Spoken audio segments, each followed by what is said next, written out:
Viewers have come back to the cinema again. The post-war slump in cinema going is ending. Once again, the people of Britain are stepping out into the magic world of the cinema for their entertainment. But today, they're a more discerning public. People now go shopping for their films. Films must be better, not only bigger. Cues like these create trends in filmmaking. A mammoth multi-million-pound industry is built on a queue of people waiting to pay their money at the box office. For this queue, only the best is good enough. A projection room in a modern cinema can contain equipment costing thousands of pounds.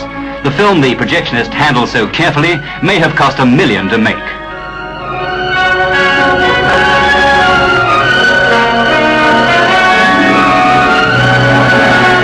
Everything is smooth, efficient.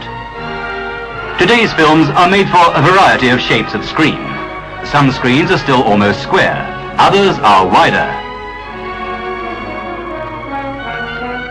And wider. And wider still.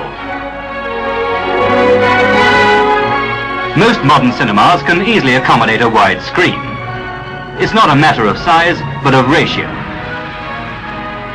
In the 1920s, 300 or 400 people would pack in to see films like Coming Through the Rye with Alma Taylor.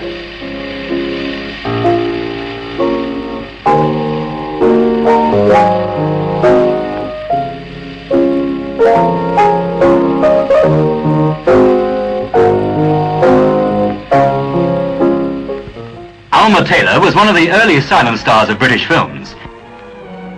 Here, Miss Taylor and Lord Morrison, chief film censor, see some early experiments of what will eventually be a moving picture museum in London.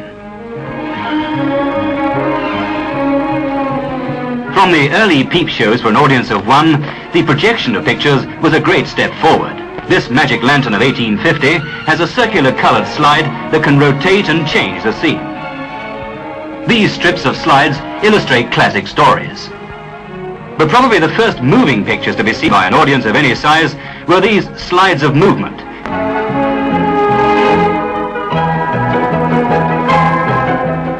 They would be projected on a lantern like this, known as a biunial lantern, able to dissolve one slide into another. An early attempt at optical illusion was the thaumatrope. The parrot appears to be inside the cage, but the bird is on one side of the disc and the cage on the other. The praxinoscope came 50 years later in 1877. A series of pictures on a revolving drum, when viewed through a slot, gave the illusion of a moving picture. But the nearest yet to the moving photograph was the mutoscope, the familiar what the butler saw at the end of the pier. A series of photographs are flipped over at speed, giving the impression of moving photographic pictures.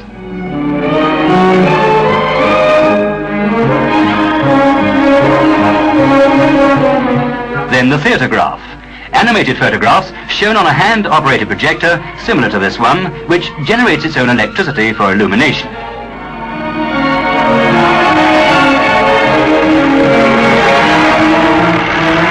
Queen Victoria riding in Hyde Park was an early example of what could be seen. Then, with the coming of the photoplay, motion pictures as an entertainment were just around the corner. In the years following the 1914 war, the stars of the silent screen packed the cinemas.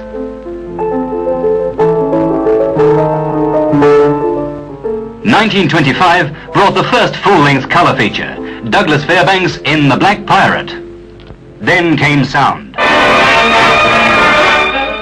The silent screen was dead, killed by the talkies overnight.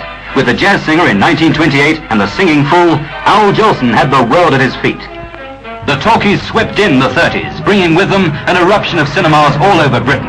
By 1939, there were more than 4,000. Some of them super cinemas seating 3,000 or 4,000 people each. But times and tastes change. Today's new cinemas are more modest in size, more luxurious. Sometimes a cinema will be incorporated into the plans for a new office block.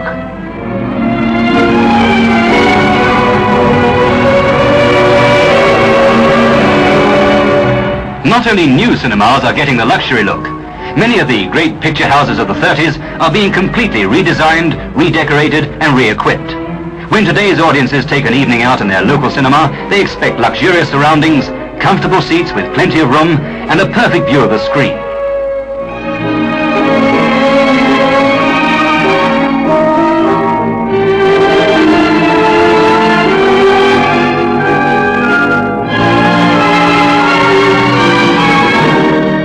One organisation alone is spending £1 million a year on refurbishing its cinemas.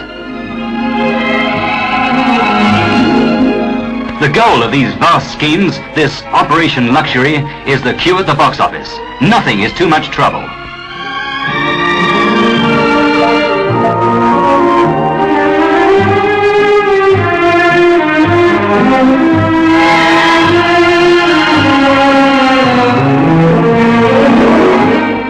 A brilliant piece of behind-the-scenes organisation is in the actual distribution of films for showing around the country.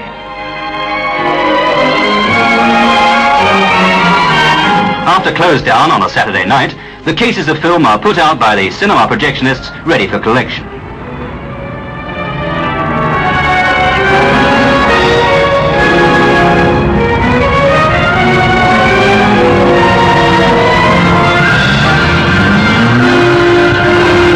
These film transport drivers work through any conditions of weather or crisis.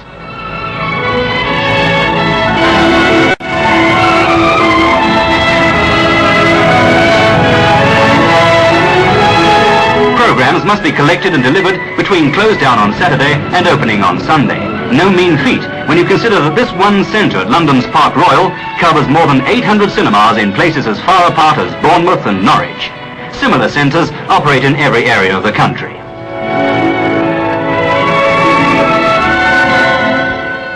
But all this goes on unobtrusively behind the scenes, a far cry from the glamour and excitement of an opening night. Soon the familiar faces of the stars are seen. The crowds smile and cheer and whisper, "Isn't he handsome? Isn't she lovely? I've heard she's very good." In the country or the provinces, in the suburbs or in the heart of London's West End, the cinema's magic formula works the same old witchcraft. The house lights dim, the curtains whisper back. The show is on.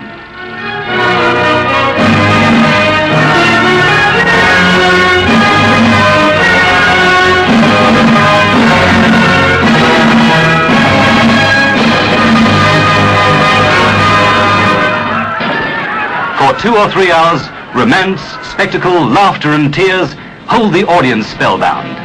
As times and tastes change, so the cinema changes with them. The queues at the box office are a tribute to better films, better entertainment, richness of sound, the beauty of colour, to the sheer sweep and magnitude of the great epic stories.